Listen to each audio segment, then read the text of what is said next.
Om te beginnen met de Vroudbekerwedstrijd in het Duitse Winterberg, die het aankomend weekend op het programma staat. Het team is druk met de tarriedings. Net alleen nog op de bobbaan heb Den Jonken binnen Piek, Venker en de oren van de ploeg aan het trainen. Alles voor het ene doel, met zo'n Vroudbekers in de top 12 staan van het algemeen klassement en dus kwalificatie voor de Olympische Spelen. Nu staat Nederland 18e. Het wordt heel lastig, omdat het veld is gewoon mega sterk. Iedereen die gaat heel hard. Goed materiaal. Ja, en dan moeten we eigenlijk een beetje met mij komen. Qua resultaat is dat natuurlijk nog niet het resultaat wat we voor ogen hadden. We hebben top 12 nodig, gemiddeld. Maar het starten gaat goed. En er gaan veel meer dingen wel goed dan niet goed, zeg maar. En daar houden we ons dan vast. En we hopen dit weekend gewoon goed te doen.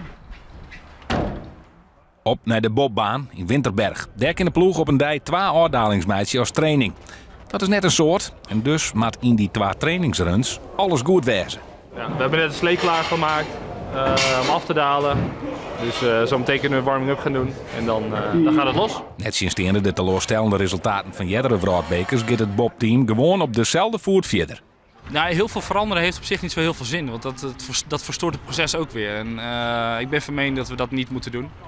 Dus gewoon doen wat we altijd doen, alleen een stapje beter nog.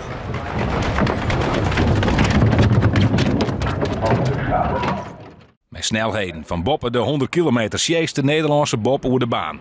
De Malje bent tevreden met de training, met name de eerste run gaat goed.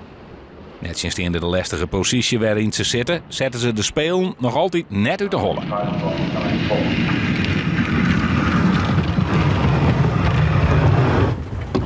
Hoe levend is je Olympische droom nog? Heel erg levend.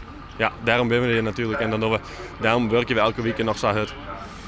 Dus dat is net te beschouwen hoe levendig die droom nog is.